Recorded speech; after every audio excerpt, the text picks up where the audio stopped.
Bonjour, nous allons commencer par mettre la machine à mesurer les coordonnées en marche. Donc on va commencer par aller derrière et ouvrir la valve d'air comprimé. Bien important de ne pas ouvrir la valve verte qui est en bas. Ensuite, on va ouvrir le déshumidificateur. On va se déplacer à l'avant de la machine et on va la mettre en marche.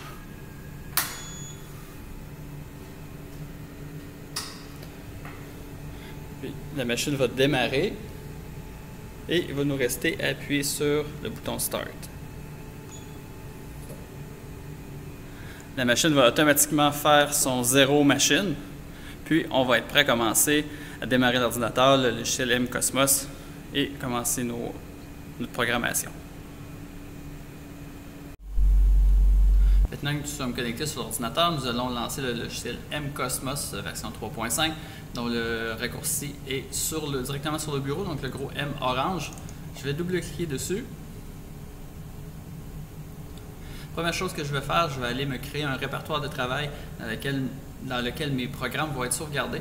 Donc, la barre d'outils à gauche, quatrième icône à partir d'en bas, qui se nomme changer le répertoire pièces. Je clique là-dessus et je vais aller définir un répertoire dans lequel tous les fichiers vont être sauvegardés, les fichiers de programmation et les rapports. Donc, vous êtes libre d'utiliser le dossier qui vous convient. Par contre, toujours une bonne idée d'utiliser quelque chose qui est facile pour vous à retrouver. Donc, je vous recommande d'utiliser votre dossier sur le réseau du collège. Donc, dans mon cas, c'est le lecteur U. Je vais sélectionner ce dossier-là. Je clique OK. Je décoche droit d'accès à tout. Et je vais cliquer sur OK. On est maintenant prêt à commencer la programmation de la machine à mesurer les coordonnées. Je suis maintenant prêt à commencer la programmation. Donc, je vais me créer une nouvelle pièce. Donc, dans la barre d'outils verticale à gauche, ça va être le premier icône « Créer pièce ». Je vais lui donner un nom. Bloc en V et je vais cliquer sur OK. Maintenant que notre nouvelle pièce est créée, on va passer en mode apprentissage. Donc, pour apprendre à la machine les positions qu'elle doit aller palper pour valider les tolérances géométriques ou dimensionnelles qu'on veut valider. Donc, dans la barre d'outils en haut, horizontale, on va cliquer sur le troisième bouton MMT mode apprentissage. Numéro de palpeur. On va regarder sur la machine quel palpeur est monté dans la broche. Si je me déplace ici, je constate que c'est le palpeur numéro 2 dont le poste est disponible. Donc, c'est bien le palpeur numéro 2 qui est monté sur la tête de la machine. Donc, les cases 5 et 6 sont normalement vides. Donc, on va juste venir confirmer dans le logiciel que c'est bien le numéro 2 qui est monté. On va cliquer sur OK. On va spécifier combien de décimales après le point on va avoir, si on veut travailler en millimètres ou en pouces. Donc, je vais travailler en pouces à 4 chiffres après le point dans l'exemple que je vais vous faire. On va ensuite cliquer sur Suivant. Je vous invite à écrire vos noms et d'autres commentaires et informations qui pourraient être pertinentes de conserver. On va cliquer sur Suivant. Utiliser le numéro d'arbre actuel. Oui. Charger le numéro de palpeur. On va laisser ça comme ça. Donc, on va laisser les informations qui sont proposées. On va cliquer sur Suivant. Aligner avec référence modèle. On va charger la table référentielle. On va utiliser le référentiel numéro 2. Car c'est le référentiel qui est présentement monté sur la machine, donc qui est l'équerre qui est fixé sur la table. Si cet équerre-là n'est pas en place, donc c'est peut-être pas possible d'utiliser le référentiel numéro 2, à ce moment-là, ça serait mieux de faire un travail supplémentaire que je ne vais pas montrer dans cette vidéo-là pour configurer un référentiel. Donc, mais pour mon exemple, le référentiel numéro 2 qui est l'équerre qui est déjà monté sur le marbre, ça me convient. Je vais cliquer sur Suivant. vitesse de déplacement à 100 mm par seconde. C'est adéquat. Si vous êtes moins à l'aise, vous pouvez descendre un petit peu, mais ne dépassez pas le 100 mm. Donc la valeur de 100 mm. Ensuite de ça, la hauteur de dégagement sécuritaire, on va laisser ça à 8 pouces. Donc à chaque fois qu'il va prendre une mesure, la tête va remonter de 8 pouces. Elle va se déplacer en XY et elle va redescendre. Donc c'est une bonne valeur dans la plupart des cas. Donc on va laisser ça à 8 pouces et on va terminer.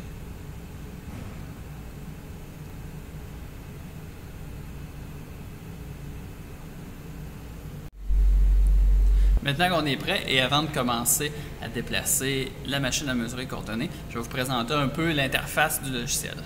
On a en haut, la zone ici, nos résultats. Donc lorsqu'on va prendre des mesures dans quelques instants, on va voir nos mesures qui vont toutes s'afficher dans cette zone-là. Ensuite, en bas, on a la position du palpeur qui est le point rouge dans son environnement. Présentement, étant donné qu'on n'a pas encore défini de ligne ou de plan ou de cercle ou d'entité géométrique, l'environnement est encore vide. Tout ce qu'on a, c'est le palpeur. Ensuite, on a ici notre arbre dans lequel il va y avoir toutes les étapes de notre programme. Donc, on va venir définir la prochaine étape, un plan. Donc, le plan va être à la suite. Donc, on va avoir les points qui définissent le plan et on va avoir le plan tout dans notre arbre de création. Vers la droite, on a l'orientation des axes X, Y, Z. Et en bas ici, j'ai la position toujours en X, Y, Z de notre palpeur. Donc, si je déplace la tête, présentement, je le déplace en X. Donc, la première lecture X se change. Si je me déplace en Y, c'est la deuxième ligne. Et si je baisse la tête vers le sol, c'est la troisième ligne, les Z. Toujours avant de commencer la programmation, je pense que c'est important que je vous présente la télécommande. Donc, on a deux bras pour déplacer en X ou en Y la machine à mesurer les coordonnées. Et le bras de gauche permet de déplacer en Z, c'est-à-dire vers le haut ou vers le bas. On a la vitesse qui est affichée ici en pourcentage. Donc, lorsqu'on s'approche d'une pièce, on peut baisser la vitesse. Lorsqu'on a un grand déplacement à faire, on peut la mettre au maximum. Et lorsqu'on va venir palper la pièce, on va s'approcher avec l'avance rapide en se déplaçant en X, Y, Z avec les télécommandes. Et lorsqu'on va être rendu à quelques millimètres de la pièce, on va appuyer sur le bouton qui est au bout d'un des deux joysticks. Donc, on a la même chose des deux côtés. Pour que sur l'affichage, on ait la lettre L. Donc, à ce moment-là, lorsqu'on va continuer à se déplacer, le déplacement va être beaucoup plus lent. Puis, on va venir toucher la pièce. Donc, on va se déplacer jusqu'à temps qu'on entende le bip qui nous indique qu'on a touché. Puis ensuite de ça, on va pouvoir se déplacer dans la bonne direction, donc soit en X, Y, Z, donc dans la direction opposée de notre approche. Puis, on va désactiver l'option de mesure pour revenir en avance rapide pour aller prendre une autre mesure, pour se déplacer vers un autre point. Dans mon premier exemple, je veux valider la tolérance géométrique de parallélisme entre ma table, donc entre mon marbre, donc ce qui correspond sur ma pièce au-dessous de la pièce, et le dessus de ma pièce. Donc je veux voir si la surface ici a été rectifiée parallèle avec le dessous de la pièce. Donc pour ça, il faut que je définisse deux plans. Ensuite, je veux valider si ces deux plans-là sont parallèles à l'intérieur d'une certaine tolérance. Mon plan de référence, ça va être la table. Donc je vais venir palper un minimum de 3 points sur ma table en marbre. Donc je vais me déplacer avec la télécommande en X, Y, Z. Donc la tête devrait apparaître dans la caméra. Je vais me déplacer en Z tranquillement jusqu'à temps que je vienne toucher le marbre. En fait, pas jusqu'à temps que j'y touche, jusqu'à temps que je sois proche du marbre. rester dans la... On peut avoir l'impression que je suis en train de frapper le bloc, mais je suis quand même assez loin. C'est la perspective de la caméra. Donc maintenant, je suis très près. Je suis environ à 5 mm du marbre. Je vais, sur la télécommande, appuyer sur le bouton qui est à l'extrémité d'une des deux manettes, de gauche ou de droite, pour passer en mode mesure. Et je vais descendre en Z jusqu'à temps que j'entende le bip.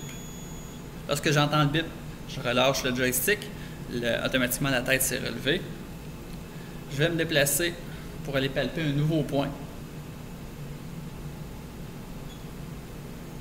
Je repasse en avance rapide. J'appuie de nouveau sur le bouton à l'extrémité du joystick pour avoir la lettre L qui s'affiche sur l'afficheur de la télécommande. Et je vais descendre en Z jusqu'à temps qu'on entende le bip. Je laisse remonter.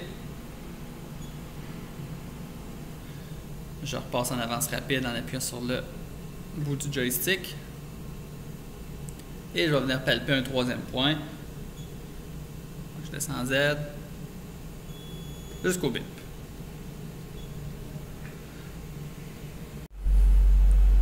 Je vous ramène à l'écran de l'ordinateur.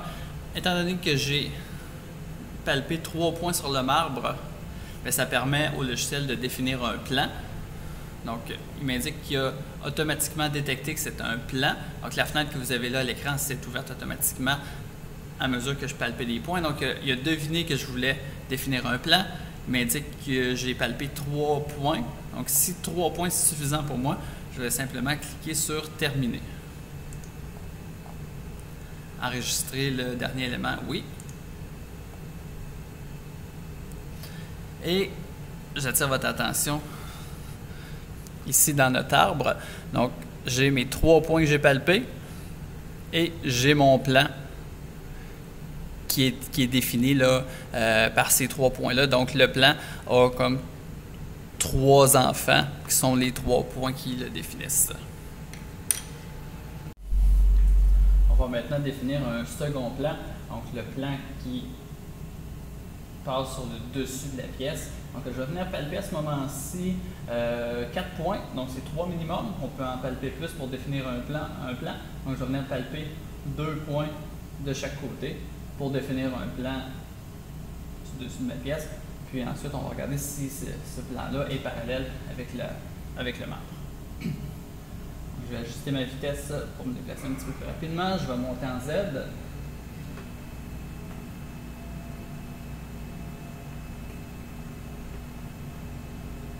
Je vais me positionner au-dessus de mon bloc.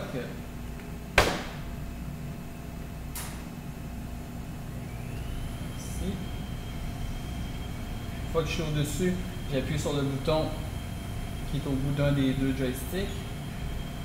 J'ai la lettre L qui vient s'afficher sur l'écran pour m'indiquer que je peux maintenant descendre en Z. Et je tiens le joystick par en bas jusqu'à temps que je vienne toucher. Je désactive le mode mesure. Je vais aller de l'autre côté. J'active le mode mesure et je descends en Z. Pas que j'ai peur de faire une collision, là. Donc on vient là. On descend jusqu'à temps que ça touche. La machine va s'arrêter, elle ne va pas se briser.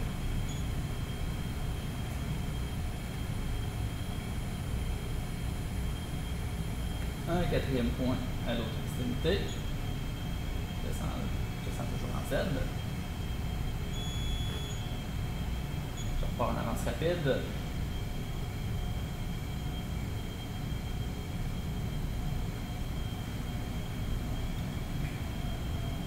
Et une dernière mesure.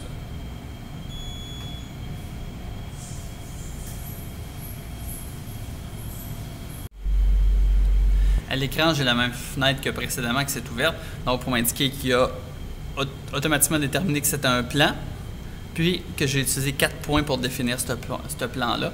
Donc, je vais cliquer sur « Terminer » parce que ça me convient. Je veux effectivement l'enregistrer. Puis, dans mon arbre, j'ai une deuxième ligne avec un nouveau plan qui est défini par ces 4 points-là. Nous allons maintenant définir notre tolérance qui va être associée aux deux plans qu'on est venu mesurer. Donc, comme j'avais dit précédemment, ce que je veux valider, c'est un parallélisme.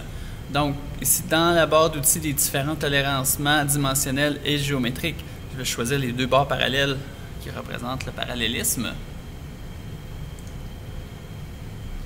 J'ai à gauche, on commence par la droite. J'ai à droite l'élément de référence. Donc, l'élément de référence, ça va être mon plan numéro 1. Donc, dans ma liste de références ici, j'en ai uniquement 2 parce que j'ai seulement défini 2 plans jusqu'à maintenant. Donc, ça va être le plan 1 qui correspond au marbre lui-même. Et dans élément mesuré, ça va être le plan 2 qui est le dessus du bloc en V. Je peux maintenant lui donner une référence, donc pas une référence, une tolérance. Donc, mon intervalle de tolérance, par exemple, ça pourrait être 2 millièmes de pouce. Donc, je vais être parallèle à l'intérieur de 2 millièmes de pouce. Et je vais cliquer sur OK. Automatiquement, dans la fenêtre liste de résultats, il vient s'ajouter ma tolérance géométrique de parallélisme. Il m'indique que ma mesure de parallélisme actuelle, c'est 1,3 millième de pouce et que ma limite que j'ai définie, ma tolérance que j'ai définie, c'était 2 millièmes de pouce. Donc, il m'indique une ligne verte qui est environ à qui est environ la moitié de la longueur totale de la case grise pour indiquer que je suis en vert, donc à l'intérieur de la tolérance acceptable, mais que je suis environ à la moitié de ma tolérance que je voulais accepter. Maintenant qu'on a fait la programmation d'un programme pour valider le parallélisme de notre pièce, ce serait intéressant de valider une série de pièces. Donc, ce qu'on va faire, on va quitter le mode apprentissage, donc avec la porte, l'icône en haut à gauche. On va évidemment enregistrer le programme pièce. Puis, on va passer en mode répétition. Donc, on va répéter l'apprentissage qu'on a fait précédemment. Donc, ça va être le 4e icône dans la barre horizontale, répétition MMT. On va cliquer dessus. Et il nous pose quelques questions, genre, par exemple, le nombre d'exécutions qu'on veut faire, on va en faire seulement une. Tout le restant, on va le laisser tel quel. On va cliquer sur OK. Il me demande de confirmer que c'est bien le palpeur, l'arbre de palpeur numéro 2 qui est monté. On vient valider ici que oui, c'est bien le numéro 2 qui est sorti de son logement et c'est bien le numéro 2 qui est monté sur la tête de la machine à mesurer les coordonnées. On va cliquer sur OK.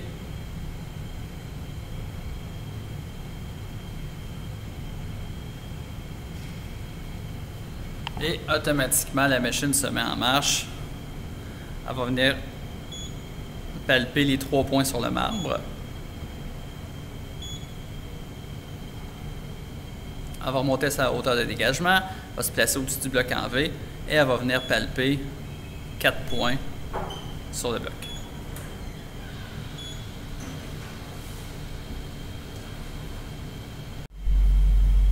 Immédiatement suite à la prise de mesure, j'ai à l'écran, dans la liste de résultats, ma tolérance de parallélisme qui m'indique que j'ai maintenant un parallélisme à l'intérieur de 1,2 millième de pouce, que ma tolérance était de 2 millièmes de pouce, donc je suis encore dans la zone verte, je suis encore à l'intérieur de mon intervalle de tolérance.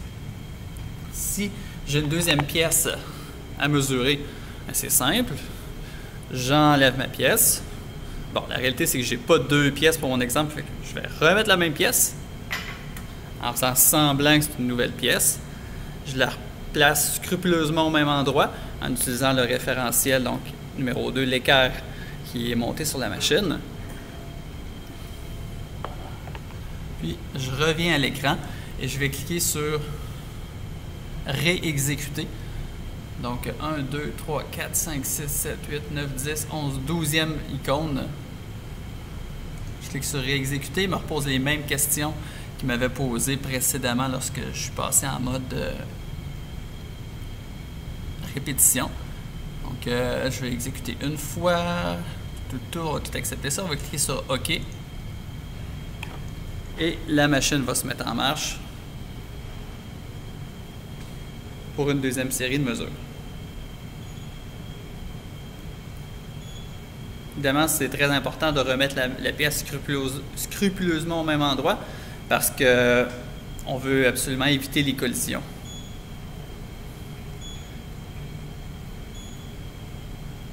Donc, dernière mesure, on retourne à la hauteur de sécurité. Puis à l'écran, j'ai mes résultats qui vont s'afficher ici en haut.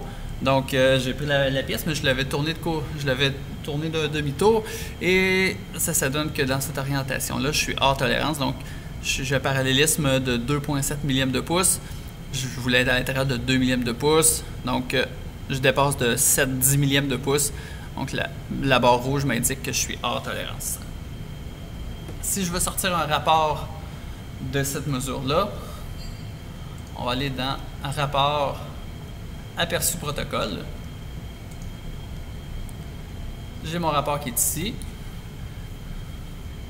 Et la méthode simple, c'est probablement de l'envoyer directement à l'imprimante qui est à côté de l'ordinateur, à côté de l'écran de l'ordinateur. Donc, je vais cliquer sur OK.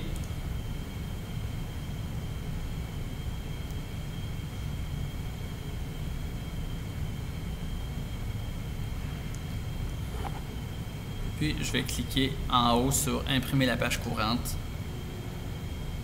Je pourrais aussi sauvegarder là, une copie en PDF. Puis, automatiquement, mon rapport là, va s'imprimer.